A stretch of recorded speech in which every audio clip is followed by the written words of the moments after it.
চাই।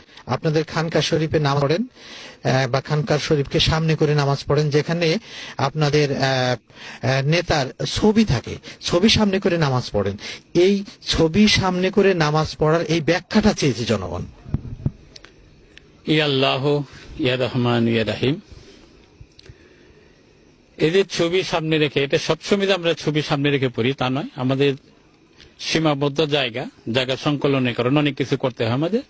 তবে খানকা শরীফে আমাদের যে ছবি, এটা আমাদের মুর্শিদের ছবি মোবারক তো আমরা রাখবই, এটা থাকবেই। আর আল্লাহ রাসুলের ছবি ছিল, নবী রাসুলগণেরও ছবি ছিল। কাজে ছবি যদি না থাকে তাহলে আমি যার ছবিটা থাকবে না তাকে আমি কিভাবে, আমার নবীর সময় তো ক্যামেরা ছিল না, তো নবীর ছবি কিভাবে ছিল ওখানে?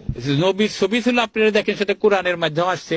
এখন যদি কিনা সেটা আপনারা কোরআন পড়েন বা কোরআন জানেন তাহলে সেখানে দেখতে পারবেন। আলেম ওলামা বলছে যে যে ঘরে ছবি থাকে সেখানে নামাজই হয় না, তাহলে আপনারা ছবি সামনে করে নামাজ পড়েন কি করে? আমি তো সেই কথা আবার বলি, যারা বলে যে ছবি সামনে রেখে নামাজ হয় না, যে ঘরে ছবি থাকে সে ঘরে নামাজই হয় না, এই কথাটা তারা আসলে সঠিক জানে না।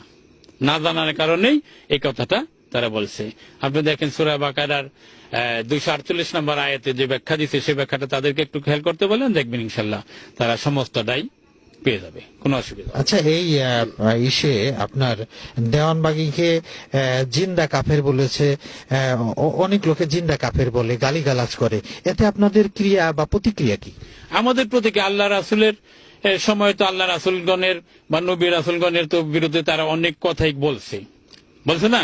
তো এখন দেওয়ানবাগী তো সেরকম আল্লাহর মনোনীত ব্যক্তি হলো দেওয়ানবাগী, আল্লাহর মনোনীত দেওয়ানবাগী তো এই জমানার মুজাদ্দিদ হইতে জনগণের ভোটে না, আল্লাহ তাকে নিযুক্ত করছেন। এবং শুধু তাই নয়, আল্লাহ নিজে এই দেওয়ানবাগীকে প্রেরণ করছেন।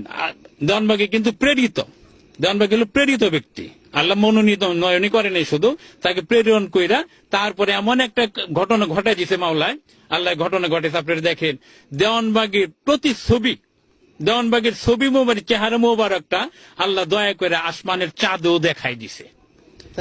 এখন চাঁদে দেখাই দিছে এই জন্যই আল্লাহ মানুষকে, সাধারণ মানুষকে, এই মূর্খগুলোকে বোঝানোর চেষ্টা করছে যে দেওয়ানবাগী আমার যে প্রিয়, দেখো আমি তাকে কিভাবে দেখাইলাম। আচ্ছা, চাঁদে দেখাই দিছে যে প্রমাণটা চাঁদে দেখছে কোটি কোটি মানুষে দেখছে। তারা কি সবাই অনুসারী নয়, অনুসারী ছাড়াও তো অনেকেই দেখছে।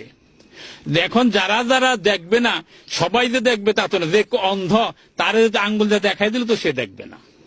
আচ্ছা, দেওয়ানবাগী যে আল্লাহর প্রেরিত, এর প্রমাণ যদি দর্শক চায় যে কিভাবে? 100 বার দেখেন, নবী রাসূলগণের পরে বেলায়েতের যুগে হযরত বড় পীর আব্দুল কাদের জিলানী হইতে পর্যন্ত যতগুলা এই পীর মাশায়েখ বা উলিয়া পৃথিবীতে আসছে, কেউ কিন্তু রাসূলকে বা আল্লাহকে এমন ভাবে প্রকাশ করতে পারেনি। হয়তো তারা করছে তাদের কমের কাছে গোপনে, এটা তারা মারফত বললে তারা কমের কাছে বলছে যে আল্লাহর আকার আছে, হয়তো রাসূল দরিদ্র ছিল না। কিন্তু দেওয়ানবাগী হুজুর আমার মুর্শিদ এমন ভাবে প্রকাশ করছে আল্লাহকে যে আল্লাহর আকার আছে। শুধু তাই নয়, দেওয়ানবাগীর তাফসীরের মধ্যে প্রত্যেকটা পৃষ্ঠার মধ্যে দেওয়া আছে আল্লাহর আকার আছে, আল্লাহ নিরাকার নন। এই কথাটা একমাত্র আমার মহান মুর্শিদই বলেছেন, একমাত্র আমার মহান মুর্শিদ বলছেন। আপনি বলে গেলে দেওয়ানবাগী আল্লাহর প্রেরিত মানুষের কল্যাণের জন্য, তো এর ব্যাখ্যাটা কিভাবে দেবেন? এর ব্যাখ্যাটা পরিষ্কার, যে আল্লাহর প্রেরিত এই জন্যই আমার মুর্শিদ আল্লাহকে আকার সে বাস্তবে প্রমাণ করছে। আল্লাহ রাসূল যে দরিদ্র ছিল না, সে যে বাদশাহ শাহেনশাহ কামলেওয়ালা ছিল, দু জাহানের বাদশাহ ছিল, এই জিনিসটা সে হাদিস কোরআনের মাধ্যমে সে প্রমাণ করছে। তো এ থেকে তো পরিষ্কারই বোঝা যাইতেছে যে আল্লাহর বন্ধুর প্রশংসা কে করে? বন্ধুর প্রশংসা তো বন্ধুই করে, বন্ধুর প্রশংসা শত্রুই করে না। আর যারা এই কথাটাকে পছন্দ করে না, তারা স্বাভাবিকভাবে বোঝা যাইতেছে আল্লাহ এবং আল্লাহ রাসূলের শত্রু, তারা প্রধান শত্রু। আচ্ছা, এখানে আকার এবং নিরাকারের যে কথাটা একটু শুনতে পেলাম, যে আল্লাহকে দেওয়ানবাগী কোন রূপে প্রকাশ করেছে, আকার বা নিরাকার?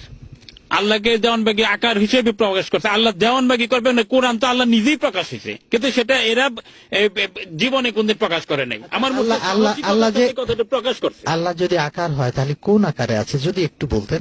আল্লাহ বলছে না যে আমি আদমের সুরতে, আদমকে আমার সুরতে সৃষ্টি করছি, এই কথাটা বলছেন আল্লাহ। এটা তো পরিষ্কারই বলা যায়। এটা দেওয়ানবাগী বলবে কিনা, আমি বলবো কিনা। যারা না বলে তারা হলো কৃপণ, তারা হলো আল্লাহর শত্রু, পরিষ্কার ভাবে বোঝা যায়। কিন্তু আমার মুর্শিদ আল্লাহ শত্রু না, এই জায়গায় প্রমাণ হয় যে আল্লাহর বন্ধু হলো আমার মুর্শিদ দেওয়ানবাগী, এটা পরিষ্কার প্রমাণ হয়ে গেল। অনেক দর্শক কমেন্টস করেছে তারা যে ইসলামে জন্মদিন মানে কেক কেটে জন্মদিন পালনের কোনো নিয়ম নেই, তাহলে আপনারা এই আপনাদের হুজুরের নামে যে কেক কাটেন কেন, এর ব্যাখ্যাটা কিভাবে দেবেন? মহামানবদের জন্মটাই কিন্তু কুল কায়নাতের রহমত হিসেবে আসে, তারা দেওয়ানবাগীও রহমত হিসেবে আসছে পৃথিবীতে।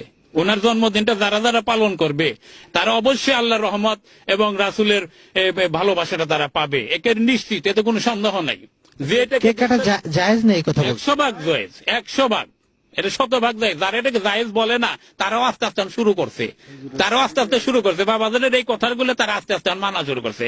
আগে তো ছবি তোলাই নিষেধ ছিল, বাবাজান বললে যে ছবি তোলাটাও জায়েজ আছে।